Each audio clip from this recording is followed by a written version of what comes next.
Welcome to the Kalispell Warhawks Dynasty. My name is MrHurriicane, and today we have the highly anticipated recruiting special for Season 5 of the Dynasty. I know you all want to see where this team is headed in terms of the recruiting trail this season. The Warhawks are 3-1 to begin this year, and we know their strengths and weaknesses. The major points of emphasis right now are on the offensive line and getting depth for defense so we don't have a significant drop-off, having 7 senior starters on that side of the football. I think the recruiting is definitely refocused this year, and I'm excited for hopefully a big season getting new talent for the team. Once again, I've been joined by Blackjack, who has put together a very long portion of the video, over 20 minutes. And you're going to see a lot of great prospects in this video, and many of them have interest in Kalispell this time around. I'm about to turn things over to Blackjack, and once his portion is complete, we'll talk more about the prospects and take a look at our full recruiting board. Another year of college football means another year of recruiting here at Kalispell College and seeing who will become the next batch of Warhawks to join this school. Now, I think one of the problems that we've had with recruiting since the second season is that because we had so many home run hitters come in out of that first class, or the second class, I should say, with Jacory Day, Kelly Jean-Charles, who was ranked the number 2 safety in the nation at that time, remember that, and also Roscoe Sheridan, that we hadn't focused on actually building any sort of depth and giving some backbone to this team for future years. We're thin at offensive line, and we really need to improve there especially. But after guys like Jacory Day and Roscoe Sheridan and Kelly Jean-Charles go, what's the next batch of talent that's up there? I mean, at running back, we have Corey Miller and we have Terrence McKinley III, but are they enough to really carry by themselves or even carry by committee by just the two of them? So in this recruiting class, we're going to focus a lot more on depth and also some possible new directions you may want to go in should this pro-style drop back and pass kind of offense not be able to hold up or be to your liking. So first, I definitely want us to go ahead and take a look at someone we definitely need, period, towards the future. It's Ryan Westergren. He's the offensive tackle for Fargo High in North Dakota. Same school that Sean Gallagher went to, if you remember him from season 2. Look at him here, just running over a linebacker on that block and then coming into the open field to go ahead and throw another block for his running back. He's probably one of the best blockers that I've seen all around, passing and run blocking. He's got some decent speed to him, great size, 6'7", about 280. So he keeps in very good shape, and he has some decent acceleration as well. So he's very good on screen plays and going ahead and trying to protect and block to the outside. This is one guy that I think we have to go after big. He wants to stay close to home. And again, we have a player on our roster right now that came from that high school. So let's go ahead and make a heavy push for Ryan. So let's go ahead and talk about recruiting right here in the home state of Montana. And of course, I had to check out the Jean-Charles Family Football Camp for this year. Got to see a lot of new prospects. And of course, the tight end we're going to be keeping a close eye on this year, Hayden Jean-Charles, who I think could be a big game changer for Kalispell, especially if we get to sit him his first year.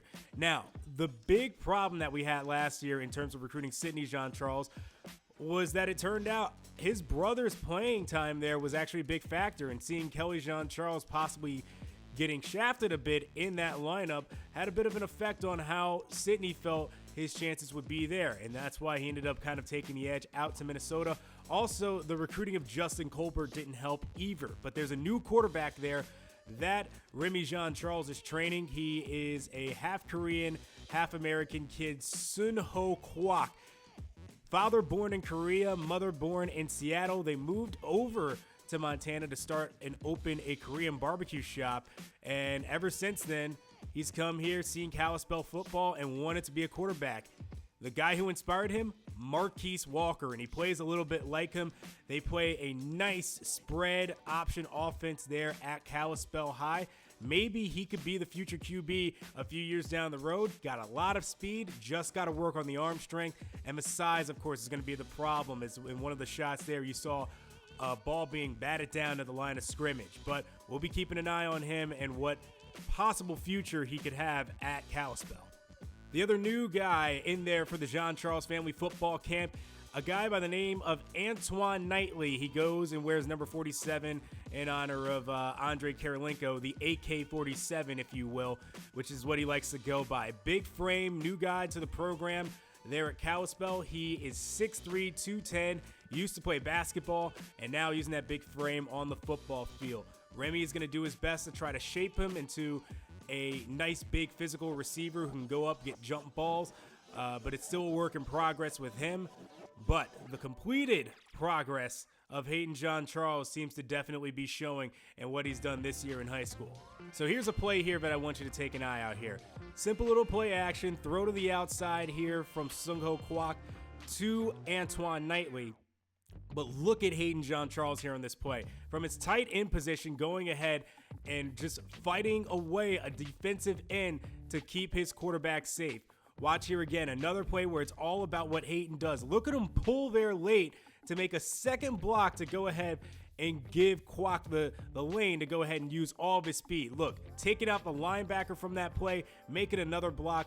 That is the ability that Hayden Jean-Charles has shown. He's grown up to about 6'6" now. He's about 240, big body, big frame, can't miss him.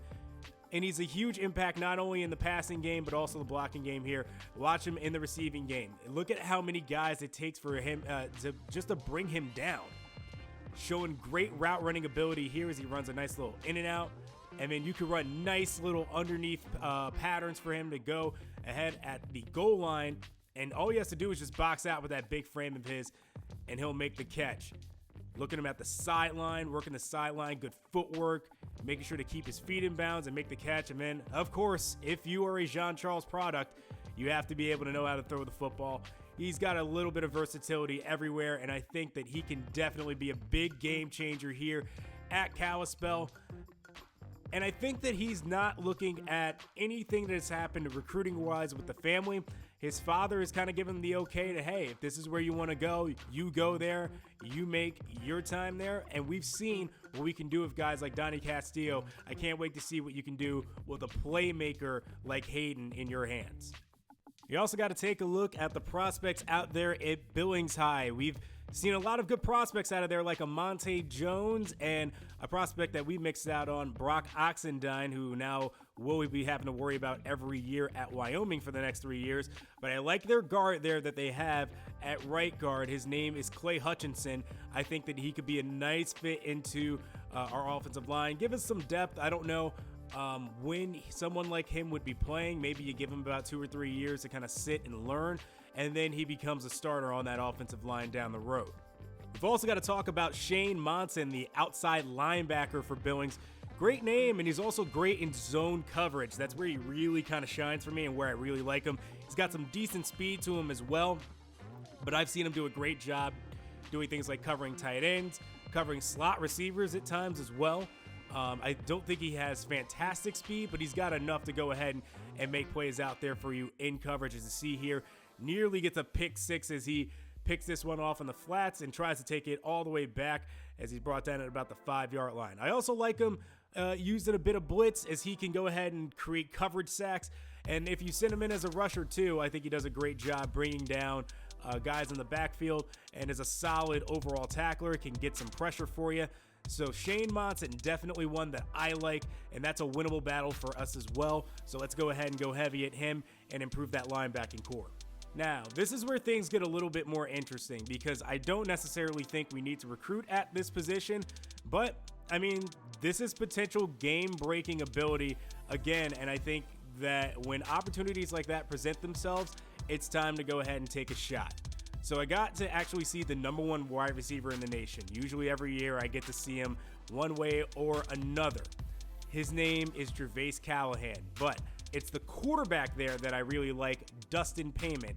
Now, Dusty is a left-handed running quarterback. Big build, big frame, 6'4", about 220.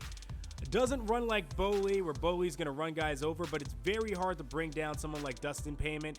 And the one thing that I love about Dustin is his toughness, his ability to hang in there, take a hit, pitch out late if he has to, and create big games for guys. Because I would have thought for sure that this was all on Gervais and his ability to go ahead and stretch the defense. But Dustin is actually a very solid, capable quarterback. he's the guy that's out there helping this offense put up 700 yards per game for Ross High out there in Portland. So I think it's definitely worth our while to go ahead and take a look at Dustin. He's got a decent enough arm. I'd say probably a little under J.R. Battle's level. He doesn't have the running ability of someone like Taquan Layton or even looking at someone like Sidney Jean-Charles, but I think that he's got nice all-around ability.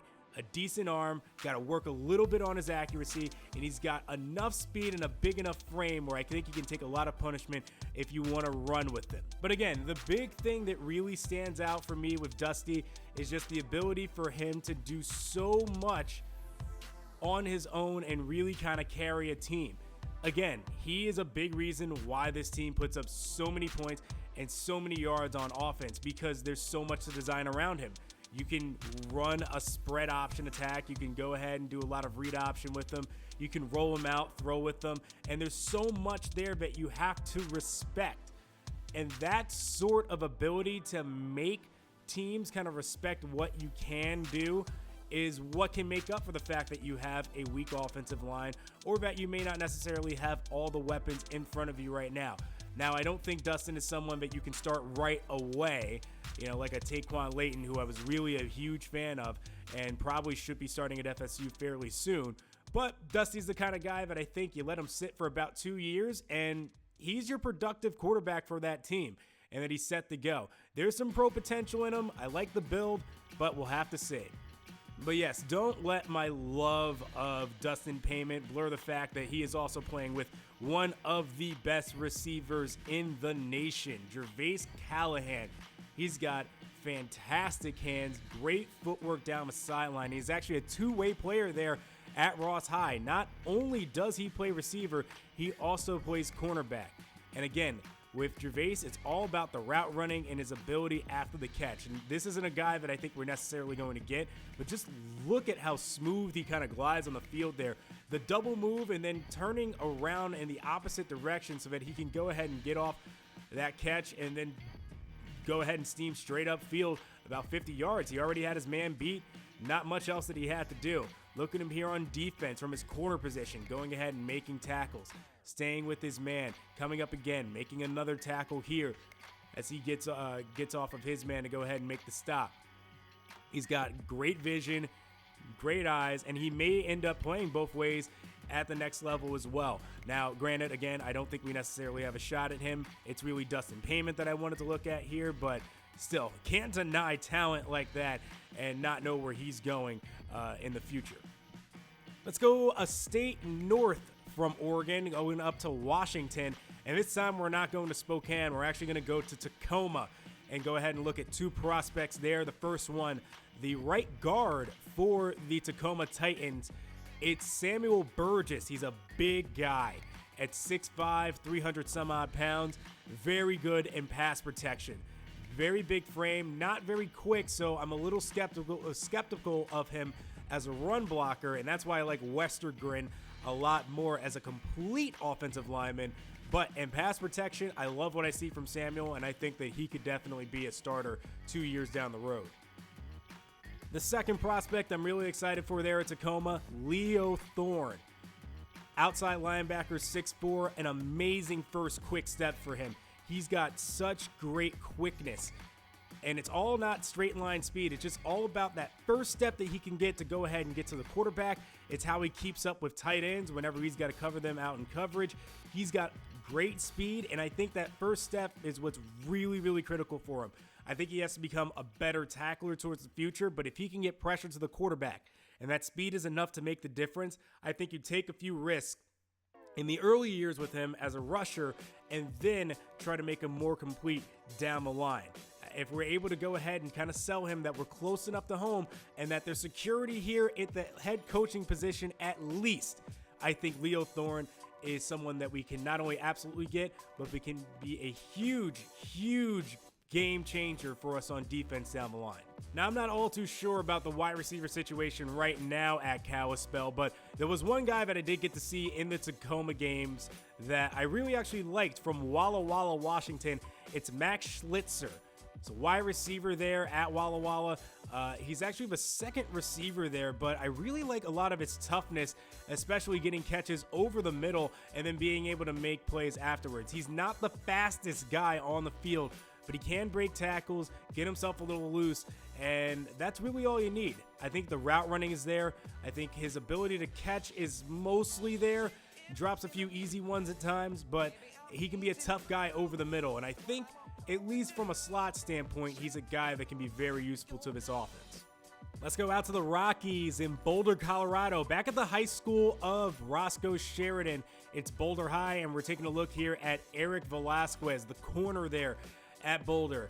Last year, I wasn't as huge of a fan of him as I saw him last year. He was 6'1", about 170, didn't have a lot of weight to him, but been hitting the gym this year, put on a lot of weight. He's at a little over 200 pounds right now at 6'2", but it's about his frame, his jumping ability, and his ability to go ahead and make plays on balls that he probably has no chance in reality at making if he wasn't his size. I like what he brings to the table. He's become a much better tackler this year, a lot smarter on the field as well in terms of reading zones and knowing where he needs to be and knowing where his other defenders need to be. And then him going ahead and kind of jumping in front of balls, making plays, and taking some back to the house this year.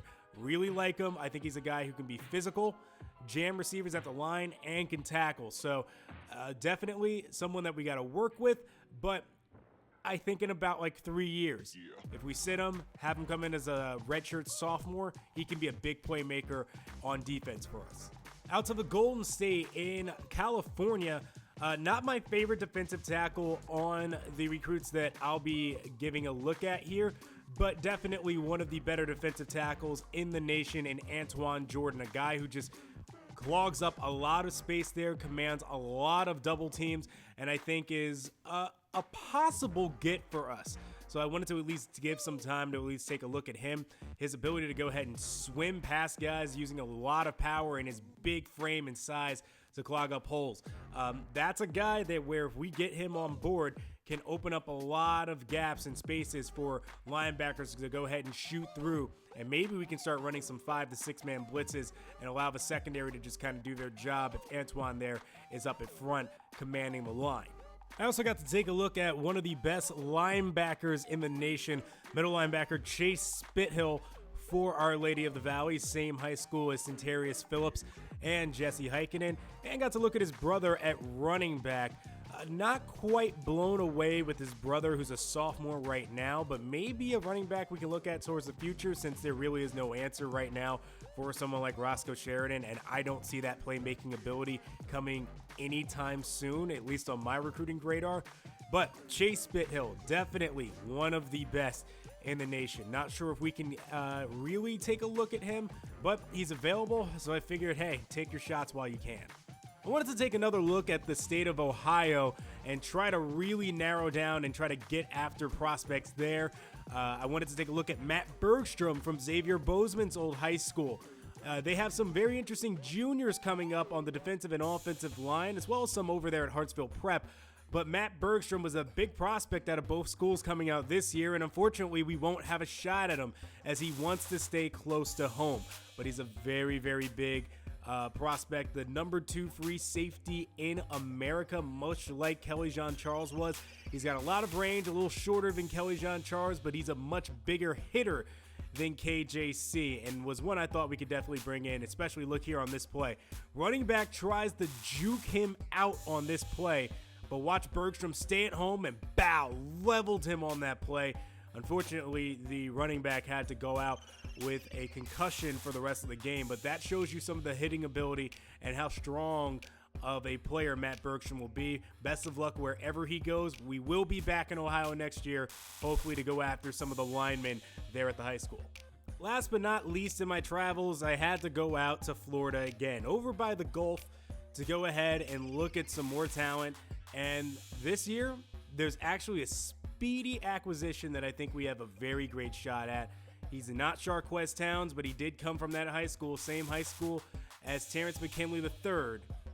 Here's your introduction to Marty Belafonte.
Now, obviously in the highlight reel, you can see all the big plays and the ability that Marty Belafonte can bring to the table, especially with his speed.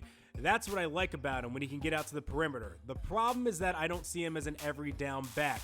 You see some plays, you see one play there where he absolutely gets blasted trying to run up a hole, and he's not that strong of a back either. He really does depend on his outside speed to go ahead and try to get pie guys. So you're going to have to get very creative with your play calling, like on here, where they decided to overload the right side with a lot of offensive linemen and tight end to the right, and then run a counter left and just pray that Marty's speed is enough to go ahead and get them into the end zone, which it did on that play. That is how I feel you have to use a back like Marty Belafonte. As a big play guy, maybe not as an every down back. Maybe that's a role that he grows into later on down the line at Kalispell. But right away, if you want to utilize and maximize the most out of Marty, you got to get him out to the perimeter, and you've got to get some big offensive linemen that are going to block for him, because his speed can make a difference if you give him the lanes. If they're not there, I don't see him being that effective.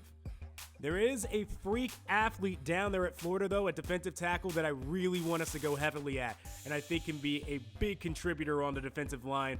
Boogie Turner. He's the defensive tackle that I like the most, because where Antoine Jordan is pretty much a clogger, a guy who can fill up a lot of space, Boogie Turner is a guy who can get off of blocks.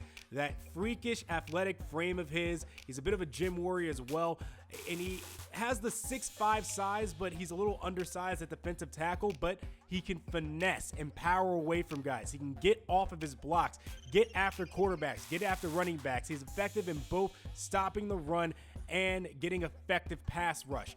And with that sort of potential on the table, let's go ahead and take this shot at Boogie, a guy who can maybe create more havoc rather than someone like Antoine Jordan who can clog the lane. Maybe the both of them together are a great combination. And the last of the Florida prospects this year, it's the offensive guard for Sarasota High, Jamichael Barrett, who I think is a little interesting. He's got some good size on him. He can pass block. I don't really trust him as a run blocker. But if you're going to go towards more of that pocket passing offense with someone like Justin Colbert or J.R. Battle, I think that he's a good fit, especially to have there in pass protection. And he can provide some depth if, there's no one else available. I think that he would be a good backup in that spot. Now, there's one more prospect that's a lot more of a project, as he just started playing football this year. He's from Wailuku, Hawaii. It's 6'7", 315, Noah Manuwai. I don't have a lot of footage on him other than what small footage I have of him at practice, going ahead and getting some work in. But again, love his size, and I think as a project that, he has the size of someone that you want to play offensive line. But what can we actually do with him? I think we have to bring him in and kind of see what we want to mold him into, because he has the potential to play tackle, but he may be a little bit more useful as a guard or a center. So let's kind of take in Noah, see what we can do with him as a player if we give him some time to go ahead and learn the game and then get better. And over the years, we might have a decent, strong offensive lineman to add some depth to what we desperately need right now on that offensive line. That's my report for this year. I'm pretty sure there's going to be a lot more for us to talk about as the year goes on, and we see a lot of these recruiting battles go ahead and flush out, and there will be more highlights of future prospects as well. I'll definitely keep you in touch. Have fun recruiting, and hopefully that these prospects that I've taken a look at give you a much better chance of building towards the future. As always, great job by Blackjack breaking down some of these prospects for us. I feel like we are doing a good job of focusing on our needs this year. Tight end. Offensive line is a big one, especially having depth. We have 5 senior linebackers and many linebackers on the board. And I hope we can find those prospects that help take us to the next level in the future. So let's take a look at the recruiting board, beginning with all the players that we saw Blackjack break down. At the top of my board is defensive tackle Boogie Turner. For years, I've tried to recruit the highly regarded defensive tackles to this school, and it's been a challenge. I think a 3-star rating is severely underrating Boogie Turner's ability and potential. He has great athleticism, strength, there aren't any weaknesses in his game I'm worried about, and we're in a battle right now with Kentucky, and I can see this one going down to the wire. But I think Turner is the kind of player you can put along with Ja'Cory Day and Roscoe Sheridan as those big-time difference makers. Another one of those players I believe could be Hayden John Charles. Those highlights of him were fantastic. I love seeing him as a blocker, and we know that he's going to be a productive receiver. Number 5 tight end in the nation. You won't hear me say this very often, but if he comes here as a true freshman, I think that he is ready to go to start from day one. He's a really solid player. Hayden John Charles currently has 3 offers from us, Notre Dame, and Oklahoma. We are in the lead, however. The quarterback Dustin Payment also caught my attention, the lefty from Oregon. Quarterbacks are always going to be on my radar, and Payment is the type of player that could take us back to the offense we ran in the first 4 years of the series. The accuracy certainly isn't there right now, but I like the way J.R. Battle is playing right now, and I wouldn't be in a hurry if we got a player like Payment to commit. We currently have the only offer for him. Offensive line was a big focus. We do not want to have the same depth issues that we've come across the last couple seasons. Ryan Westergren is toward the top of our board as well. He's the kind of player that when he's a redshirt sophomore or a junior, I think he'll be ready to start. And right now, we are the only team that's offered him a scholarship. At Billings, we've seemed to have found some really good players there, including Amonte Jones. Shane Monson is a player I definitely had interest in, needing some linebacker help. Size and strength are the knocks on his game, but he still has good tackling ability and athleticism to cover. He has 1 offer, and it's from Kalispell. Going back to the offensive line, out to Hawaii, we have Noah Manuwai, 6'7", 315. Blackjack mentioned just his first year playing football, but he seems to be a pretty quick learner. I mean, the strength and athleticism were already there, but as far as being a blocker, I don't think he's that far away from being a really intriguing tackle.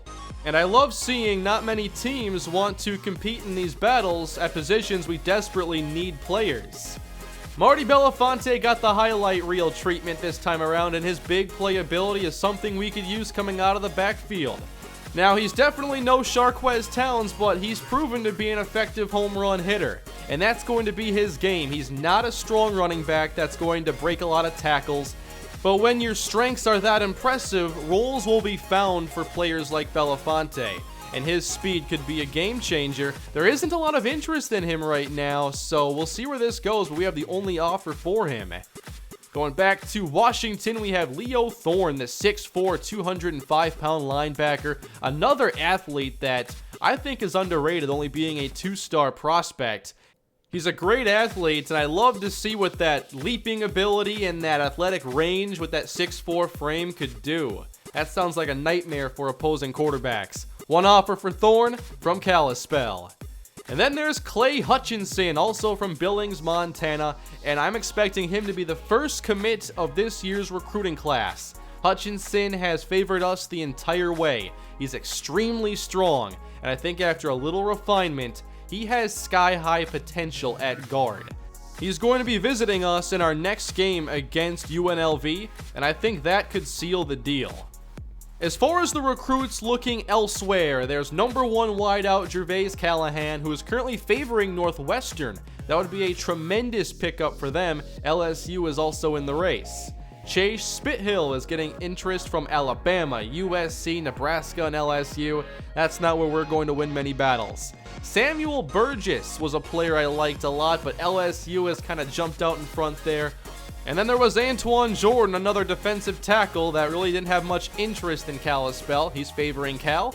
I liked Eric Velasquez a lot, but currently it's Colorado and Colorado State. Wide receiver Max Schlitzer is currently favoring Duke. And then Jamichael Barrett is favoring Marshall, but Tulane is also in the mix. Let's go back to our recruiting board now and see some of these other players that Kalispell is targeting. There is middle linebacker from Connecticut, Wesley Merrill. He's another kind of undersized linebacker. We haven't found a lot of the traditional linebackers, but a lot of these players can still play the run really well. Merrill is one of them. Very strong, can get off blocks, and has range at middle linebacker. He is kind of today's prototype, I believe. Now, this race is kind of just getting underway, and he has 1 offer from us. That'll need to take some time. At halfback, I do want to know what things are going to look like after Roscoe Sheridan, and I'm a big fan of Marcus Payne at 6'1", 223. bigger than a lot of these linebackers we're seeing. Now, as far as his interests go, we weren't a great fit, but he has tremendous speed and he's a lot less limited than a back like Marty Belafonte. He has 3-down ability, and Marcus Payne is going to be a game changer wherever he goes. At tackle, Jeremy Brown is another offensive lineman on our radar. He is from California, one of our pipeline states, and we are in a 2-team race right now for a tackle who will need some development. But I could see this battle getting even more competitive because Brown already has 3 offers from 2 teams that aren't even that close right now. So we'll have to see where that one goes. Now here's an interesting story this year. Number 3 quarterback Walter Garcia was a highly touted prospect going into his senior high school season, but he's really disappointed teams this year, and his stock is dropping fast. It doesn't look like he has the kind of mobility that's going to create a lot of yardage, but also his accuracy has just proven to not be top tier. I think there's still intriguing talent there, but it's going to take some time for Walter Garcia to become the quarterback that teams initially thought he was. There is also Anthony Hicks from Oakland, California, a defensive end who's technically sound. I like the skills, but the athletic profile is a little concerning. Not very strong, fast, or agile. Do you play him at D-tackle with the strength being that low? Do you play him on the edge with not much athleticism? I think you do keep him on the edge, but is he a role player or is he every down? I'm just not sure.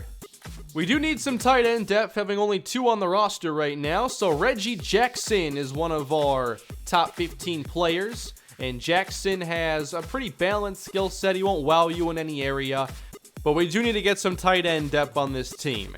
Jackson currently has 3 offers from us, Kansas, and Louisville. Mario Townsend is the last linebacker I want to talk about today, 6'5", 222, and he likes a lot of what Kalispell has to offer. He is bigger than the other linebackers I talked about, but also less athletic. He's a little more old school. He's a run-stopping specialist. And then there's cornerback Justin Garcia, who stands at 6'3".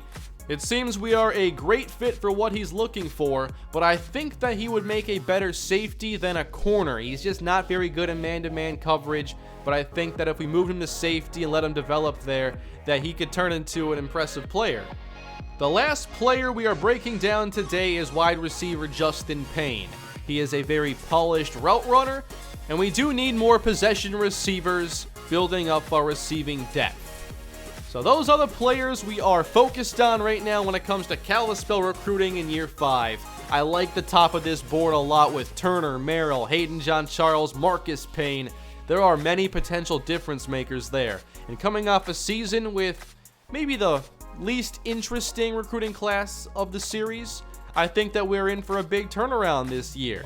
If we get those offensive linemen, a player like Boogie Turner and Hayden John Charles, that is going to make up a very good foundation for a recruiting class that takes us into the future. And for those wondering how important it is to have the depth on this team and the development, we currently have 7 seniors starting on defense, 2 on offense, 4 juniors starting on offense, 3 on defense, then 4 sophomores on offense, 2 on defense, 1 freshman on offense, 0 on defense. We need this recruiting class to be a big one so that a couple years down the road, this team can keep playing at a high level. At this point, I am definitely confident, and I'd like to hear your feedback down below in the comments section. Let me know your favorite players on the recruiting board who could help Kalispell the most. Thank you all for watching the video, and thank you as always to Blackjack for an awesome addition to the series. Please leave a like if you enjoyed the video. Again, leave that feedback below, subscribe to the channel, hit that bell notification so you don't miss the next episode, and I'll see you guys against UNLV. Have a great day.